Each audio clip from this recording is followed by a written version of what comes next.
Hello. Marriage is a complicated dance. Sometimes you lead, sometimes you follow, but it should always be with the same partner. What people don't tell you is how other dancers might cut in parents, in-laws, friends, all thinking they know the steps better than you do. I learned this lesson the hard way, and maybe by sharing my story, I can help someone else see the warning signs before it's too late. My name is Joshua Bennett. I'm 32 years old, and until last year, I thought I had everything figured out. Back when I first met Abigail, I was fresh out of college with a mountain of student debt and a degree that hadn't exactly opened doors the way I'd hoped. The economy was in the tank, and like thousands of other graduates, I was just trying to get my foot in somewhere, anywhere. I remember the night we met. My buddy Dave was throwing one of his famous house parties, the kind where you meet people from all walks of life. I was standing in the kitchen, nursing a cheap beer and wondering if I should call a night when she walked in. Abigail Foster had this confidence about her. Not the loud, look at me kind, but a quiet assurance that drew you in. That beer any good? She asked, pointing to the bottle in my hand. I laughed. About as good as my job prospects. She smiled, and something clicked between us. We spent the rest of the night in the corner of Dave's kitchen, talking about everything from favorite books to worst job interviews. Abigail was working at a marketing firm, already on her way up the ladder while I was still trying to find the bottom rung. We didn't rush into dating. For weeks, we just met for coffee or lunch, getting to know each other without the pressure. I appreciated that she never made me feel small about where I was in life. When I finally landed a decent job, she was the first person I called. See, I told you something would come through, she said, genuine happiness in her voice. We should celebrate. That celebration turned into our first official date, and from there, things just felt right. We had our arguments, sure, but they were always fair fights. No low blows, no dragging up past mistakes. We talked things out, found compromises, and moved forward together. A year into our relationship, I got a promotion. It wasn't huge, but it meant I could finally start making a dent in my student loans. I felt like I was getting somewhere, like I could offer Abigail more than just potential. So one night, after dinner at her favorite restaurant, I got down on one knee. "Josh, are you serious?" she gasped, eyes wide. "Never been more serious about anything," I replied, holding up the modest ring I'd spent months saving for. She said yes, and for a while, everything was perfect. We moved into a small apartment, started planning our future, and for the first time since graduation, I felt like I was on solid ground. Then came the day I had to meet her parents. Abigail had mentioned them before, of course. Her dad, Richard, worked in finance, and her mom, Eleanor, was heavily involved in the local country club scene. They sounded a bit stuffy, but I figured I could win them over with some charm and genuine respect. Man, was I wrong about that. Just be yourself, Abigail said as we pulled into the driveway of their sprawling suburban home. They're going to love you. I straightened my tie, took a deep breath, and prepared to meet the people who had raised the woman I loved. Little did I know I was walking into an arena, not a family dinner, and the match was already rigged against me. The Foster's house looked like something out of Architectural Digest. Pristine lawn, manicured hedges, and a 3-car garage, housing vehicles worth more than my annual salary. I squared my shoulders and followed Abigail to the door, carrying a bottle of wine I'd spent too much on. Eleanor Foster answered the door with a practiced smile that didn't reach her eyes. She was tall, blonde, and immaculately dressed in designer clothes that screamed old money. "Abigail, darling," she exclaimed, embracing her daughter while barely acknowledging me. Richard Foster appeared behind her, silver-haired and imposing in a cashmere sweater. His handshake was firm to the point of painful. "So you're Joshua," he said, sizing me up. "What exactly do you do?" Before I could answer, Eleanor ushered us into a dining room that could have seated 20. The table settings probably cost more than my first car. "Josh just got promoted," Abigail offered proudly. "Is that so?" Richard replied, pouring himself a scotch without offering me one. "And what are your long-term prospects?" I explained my career path confidently, emphasizing my recent accomplishments and future plans. I'd prepared for this, knowing they'd want to see substance. "And your debt situation?" Eleanor interjected, cutting me off mid-sentence. Abigail mentioned student loans. The bluntness caught me off guard. "I'm on track with my payments. My promotion has helped accelerate that." Eleanor and Richard exchanged a look I couldn't quite decipher. Responsible debt management is one thing, Richard said, swirling his scotch. But starting a marriage with financial baggage is another entirely. I felt my jaw tighten. With all due respect, sir, I see it as an investment in my future. Our future. I worked through college, maintained a 3.8 GPA, and landed a solid job despite the recession. The room went silent. Abigail squeezed my hand under the table. Well, Eleanor finally said, at least you have ambition.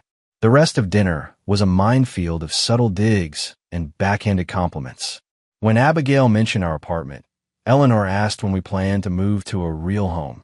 When I mentioned my parents' small business, Richard commented on the failure rate of family enterprises. Throughout it all, I maintained my composure, refusing to be baited. When Richard challenged my political views, I engaged respectfully, but firmly, backing up my positions with facts. I could tell he wasn't used to being contradicted. As we left, Eleanor hugged Abigail and whispered something that made her frown. To me, she simply nodded. In the car, I didn't immediately speak, processing the evening. They'll warm up, Abigail said weakly. I turned to her with a half-smile. No, they won't. But that's okay. I'm not marrying them. I'm marrying you. She smiled back, relieved. But something in her eyes told me this was just the beginning of a much longer battle. Our wedding was smaller than Abigail initially wanted. The Fosters pushed for a country club extravaganza with 300 guests, but I stood my ground. We compromised on a charming vineyard ceremony with 100 people who actually mattered to us. It's our day, I reminded Abigail when Eleanor tried changing the venue 3 weeks before. Not a networking event for your dad. The ceremony was perfect despite Eleanor's pinched expression when my college buddies hooped during our first kiss. Richard's toast managed to mention Abigail's potential without acknowledging me directly. I didn't care. Abigail was radiant, and she was my wife. The first 6 months of marriage were everything I'd hoped for. We settled into our apartment, balancing work and time together. I was putting in extra hours, climbing the ladder, determined to prove myself. Abigail supported me, bringing dinner to the office during late nights and celebrating each small victory. Then came our first real disagreement. About money, of course. Mom thinks we should open a joint account at her bank, Abigail mentioned casually over dinner. We already have a joint account, I replied, confused. But this one would have better. Oversight. I set down my fork. Oversight from whom exactly? She hesitated. My dad's financial advisor would manage it. So, your parents want access to our finances? I asked directly. Not access, Josh. Just guidance. We're young, and Dad has connections. We're adults who can manage our own money. I interrupted firmly. I've been handling my finances since I was 18. We don't need supervision. Abigail frowned. You don't have to be so stubborn. They're trying to help. Help or control. There's a difference. The argument escalated until Abigail grabbed her phone and stormed into the bedroom. 15 minutes later, she emerged. Her expression changed. Mom says you're being unreasonable. Dad set up accounts like this for all her friends' children. That stopped me cold. You called your mother? In the middle of our disagreement. I needed perspective, she defended. No, you needed backup. Our marriage isn't a democracy with your parents getting a vote.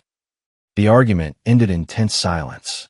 The next morning, I thought we'd talk it through, but Abigail was already on the phone with Eleanor when I woke up, speaking in hushed tones that stopped when I entered the kitchen. It became a pattern. Every disagreement, every decision, somehow involved the Fosters. Their opinions began reshaping Abigail's views on everything from our living situation to my career choices. The woman who once admired my ambition now questioned my every move, armed with Richard's professional insights. I was no longer just married to Abigail. I was married to the entire Foster family. For years into our marriage, my career took off. I landed a major client, earned a substantial bonus, and finally cleared my student debt. We moved to a larger apartment in a better neighborhood, and for the first time, I felt financially stable. Abigail was proud, at least initially. We should have dinner with my parents this weekend, she suggested. Dad will be impressed with your progress. I nodded, though seeking Richard's approval had long stopped being my goal. Still, I thought maybe my success would finally change how the Fosters viewed me. The dinner started pleasantly enough. Richard even offered me a scotch, a first. I detailed my recent accomplishments, keeping my tone measured despite my pride in the work. Not bad, Richard conceded, swirling his drink. Though in this market, you could be doing better with the right connections. Eleanor nodded. The Harrington son-in-law just made partner at his firm. He's younger than you, I believe. Just like that, my achievements were diminished. I bit my tongue, reminding myself this wasn't about them. On the drive home, Abigail dropped a bombshell. Dad thinks you should consider a different investment strategy. He says your 401k allocations are too aggressive. I tightened my grip on the steering wheel. And how exactly does your father know about my 401k allocations? She looked away. I might have shown him your statements when he asked about our financial planning. I pulled the car over, my pulse pounding in my ears. You shared my private financial information without asking me. He's just trying to help, Josh. Why are you always so defensive when it comes to my parents? The argument continued at home, voices rising until Abigail retreated to the bathroom with her phone. I heard her muffled voice through the door, undoubtedly seeking Eleanor's counsel yet again. When she emerged, her eyes were red, but her stance was combative. Mom says you're being controlling about money. Dad says it's a sign of insecurity. Something in me snapped. This ends now, Abigail. Your parents don't get a vote in our marriage. They don't get access to my personal financial information. And they sure as hell don't get to diagnose my supposed insecurities. They're my family, she shot back. And I'm your husband. Or at least I thought I was. Sometimes it feels like I'm just the guy who happens to live with their daughter while they make all the decisions. She stared at me like I'd grown a second head. You're overreacting. This is normal family involvement. No, I said firmly. This is not normal. This is 3 against 1, and I'm done playing that game. As I slept on the couch that night, I realized with crushing clarity that no amount of success would ever be enough for the Fosters. And worse, Abigail couldn't or wouldn't see it. The next year marked a significant shift in our marriage. On the surface, things appeared normal. We hosted dinner parties, took weekend trips, and maintained the image of a happy couple. But beneath that facade, a canyon was forming between us. Every decision became a battleground. When I suggested saving for a down payment on a house, Abigail immediately consulted her father, who deemed my plan financially naive. When I considered switching companies for better advancement opportunities, Eleanor warned Abigail about job hoppers over their weekly lunch. The Foster family group chat buzzed constantly on Abigail's phone. Dinners at their house increased from monthly to weekly, often scheduled when I had late meetings. I began feeling like an outsider in my own marriage. Your mother called again, I mentioned one evening. That's the 3rd time today. Abigail didn't look up from her phone. She's helping me plan the dinner party. The one we decided to keep small, just close friends. She sighed. Mom thinks we should invite Dad's new partners. It's good networking. It's supposed to be a casual evening with friends, not a business function, I argued. Why do you always fight every suggestion my parents make? She snapped. Not everything is a control issue, Josh. But it was. The Fosters had opinions on everything from our vacation plans to our retirement savings. What infuriated me most wasn't their interference, but how Abigail couldn't see it for what it was. The pivotal moment came when I discovered Abigail had given her parents a key to our apartment. I came home to find your mother rearranging our living room, I said, struggling to keep my voice even. She was trying to help. You know, I've been busy at work. That's not the point. This is our home, Abigail, our private space. They're family, she insisted. You act like they're intruders when they enter our home without permission. Yes, that's exactly what they are. After another heated argument that ended with Abigail calling Eleanor, I reached a breaking point. I took the spare key from the drawer and changed the locks the next day. When Abigail discovered what I'd done, her face flushed with anger. My parents will be humiliated. How could you? How could I establish a basic boundary in my own home? I asked incredulously, is that really where we are? You're being selfish and immature, she hissed, reaching for her phone. I gently took it from her hand. No, we're going to talk this through, just us. No calling for backup. The look she gave me was one I'll never forget, like I'd violated some fundamental rule of her existence. In that moment, I realized how completely the Fosters had programmed my wife to depend on their guidance for everything. What happened to us, Abigail? I asked quietly. When did we stop being a team? She had no answer. and that silence spoke volumes. The fight that changed everything started over something trivial, a leaking kitchen faucet. I'd promised to fix it over the weekend, but got pulled into an emergency project at work that consumed my Saturday. It's been dripping for 3 days. Abigail complained Sunday morning, arms crossed. If you don't care enough to fix it, just say so. I told you I had to work yesterday. I replied, trying to stay calm. I'll handle it today after I finish these reports. She huffed. A leaky faucet isn't the end of the world, Josh, but your reliability is the issue. You know what my mom says. I cut her off. I don't give a damn what your mother says about my reliability or anything else. Abigail's eyes widened. Excuse me. You heard me. I'm tired of every disagreement turning into a referendum where your parents are the judges. They give good advice. You're just too stubborn to see it. It's not advice, it's control. I shot back. And you hand it to them on a silver platter. Her face flushed with anger. You know what? Mom was right about you all along. You're too insecure to accept help, too proud to admit when others know better. Maybe I do deserve better. Those words hit like a physical blow. After everything I'd built, everything I'd accomplished, she still saw me through her mother's disparaging lens. Go to your parents, I said quietly. Take the weekend. Think about whether you want to be married to me or them. Fine, she snapped, grabbing her purse. Maybe some distance will help you see how unreasonable you're being. After she left, I slumped onto the couch, emotionally drained. I'd spent years trying to prove myself to people who had decided I wasn't good enough before they even met me. Years watching my wife become increasingly dependent on her parents' approval for every decision. When Abigail returned Sunday night, her demeanor had completely changed. Instead of continuing our discussion, she acted as if nothing had happened. But when I mentioned the argument, her expression hardened. My parents think you owe them an apology, she stated flatly. Mom was really hurt by what you said. I stared at her in disbelief. I didn't say anything about your mother to her face. But you disrespected her in our conversation, and that's just as bad. So after I asked for space to discuss our marriage, you spent the entire weekend letting your parents dictate the terms of our reconciliation? She wouldn't meet my eyes. They're my family, Josh. They deserve respect. And what about me? What do I deserve in this marriage? Her silence was my answer. After a fight with my in-laws, everyone was ignoring what really mattered. Even my wife. They wanted an apology, but I was done compromising. The realization hit me like a thunderbolt. This would never change. In the weeks following our argument, I noticed a disturbing pattern. Abigail's phone would buzz with text notifications from a new group chat, one I wasn't part of. When I glanced at her screen one evening, I caught the name Family Only. The exclusion stung, but what happened next was worse. Invitations to foster family events stopped coming my way. Abigail would casually mention she was heading to Sunday brunch or her father's birthday dinner, alone.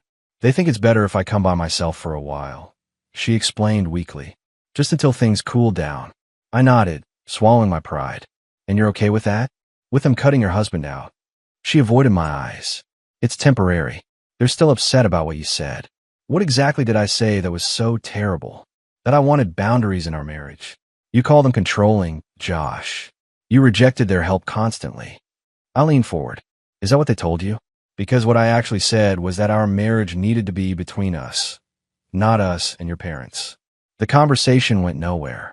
Abigail had rewritten history with her parents' version of events, where I was the ungrateful son-in-law who had disrespected them after all they'd done for us. At work, I buried myself in projects, staying late to avoid coming home to the Cold War that our apartment had become. I was performing better than ever professionally, ironically enough. Nothing focuses the mind like a crumbling personal life. One evening, I came home earlier than expected and found Eleanor sitting in our living room, sorting through mail on our coffee table. She looked up, startled. Joshua, I didn't expect you so early. I set my briefcase down slowly. Evidently. What are you doing with our mail, Eleanor? Just helping Abigail organize. You know how overwhelmed she gets. My wife emerged from the bedroom, freezing when she saw us. Josh, you're home early. Yes, and I found your mother going through her personal mail. Care to explain how she got in? I thought we agreed, no more surprise visits. Abigail's expression hardened. I gave her the new key. She needs access in case of emergencies. And our mail is an emergency? Don't be difficult. Eleanor cut in. Abigail asked for my help. I turned to my wife. Is that true? You asked your mother to come sort through our financial documents and bills while I was at work. Abigail crossed her arms defensively. Mom knows more about organizing these things than you do. The betrayal was so blatant, so unapologetic, that I couldn't form words for a moment. When I finally spoke, my voice was dangerously calm. Eleanor, please leave. Now. To my surprise, she complied, gathering her purse with a sniff. At the door, she turned to Abigail. Call me later. After she left, Abigail exploded. How dare you speak to my mother that way in our home? How dare you give her access to our private information behind my back? I countered. This isn't just boundary crossing anymore, Abigail. This is betrayal. She shook her head, already reaching for her phone. You're being dramatic. I'm calling Dad. In that moment, I knew with absolute certainty that I'd lost my wife to the foster family machine. The weeks following the mail incident were tense, but quiet. Abigail and I operated like polite roommates, careful not to trigger another confrontation.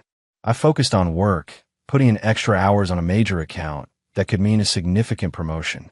Throughout our marriage, Richard had always offered his professional insights on my career moves. First it was suggestions, then stronger recommendations, and eventually outright criticism when I didn't follow his preferred path.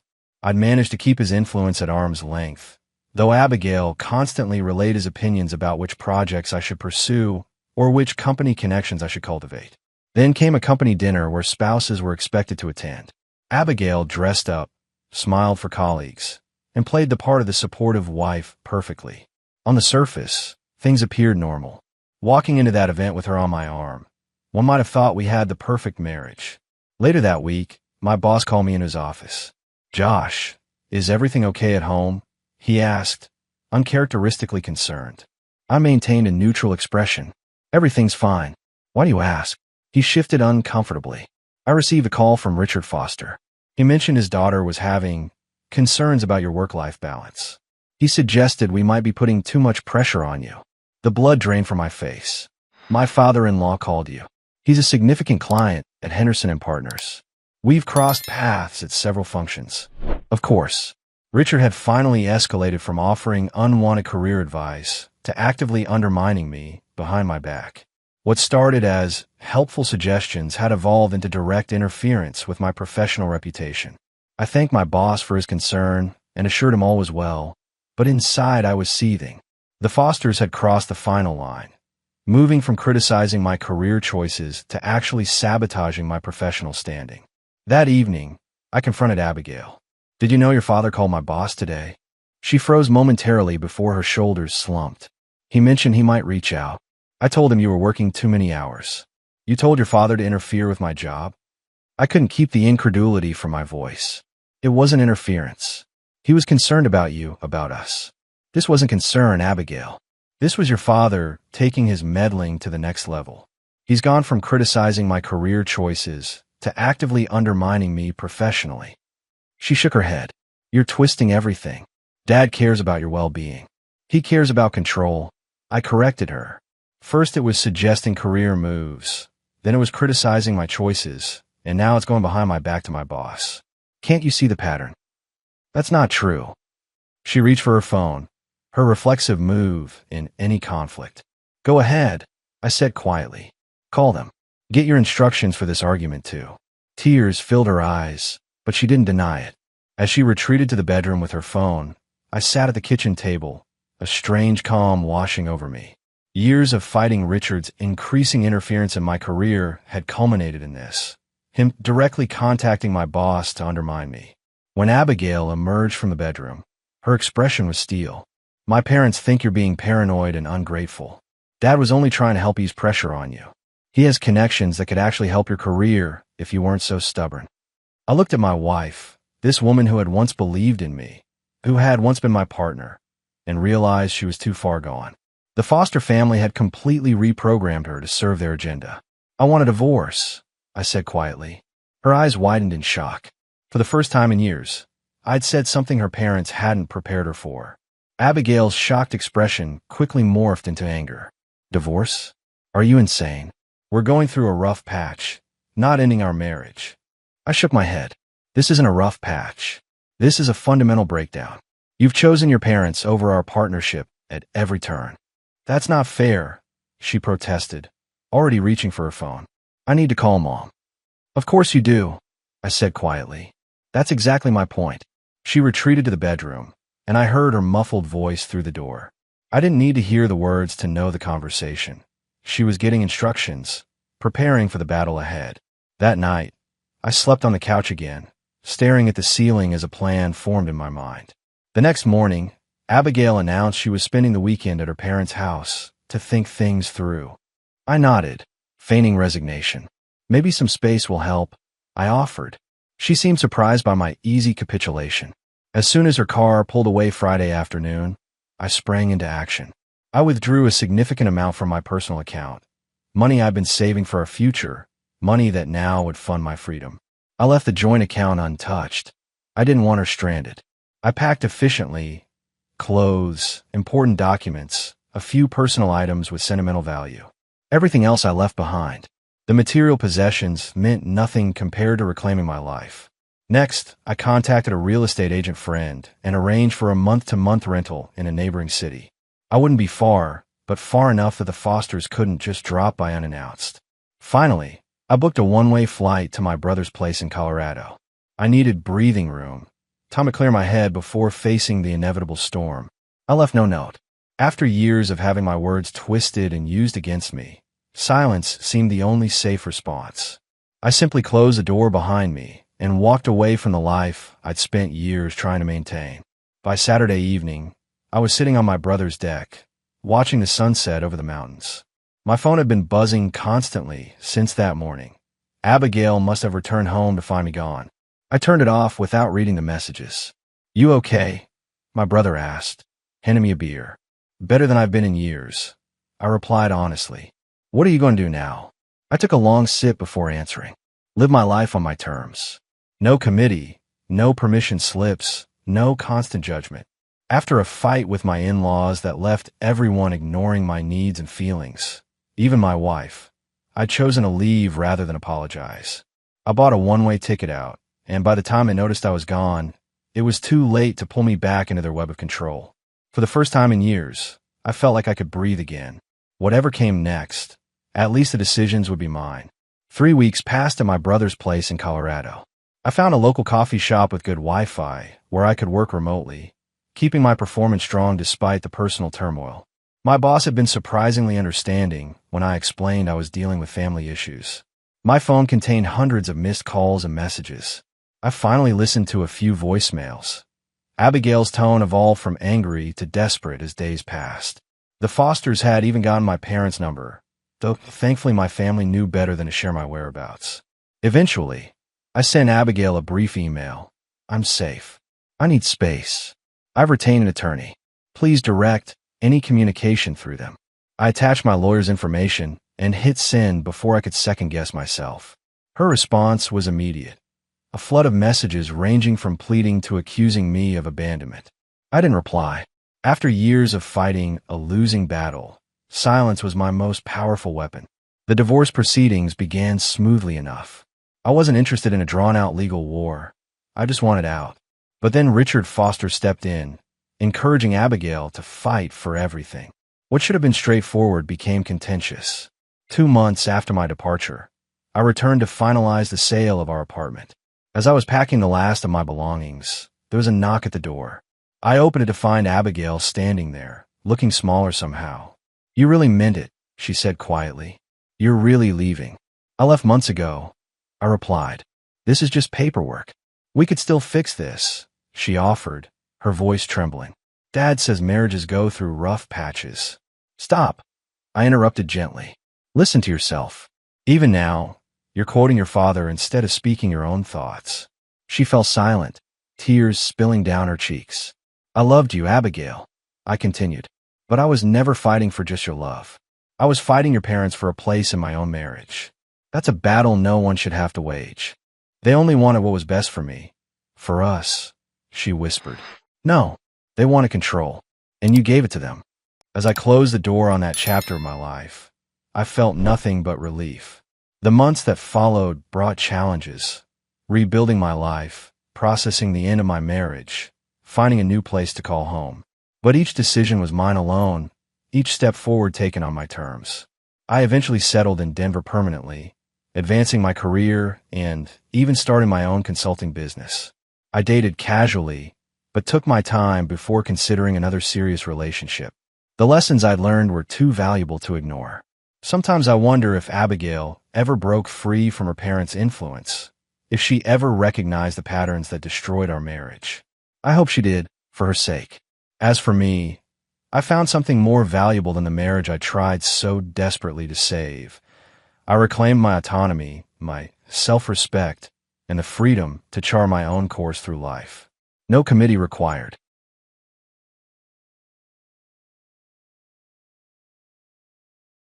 Bye.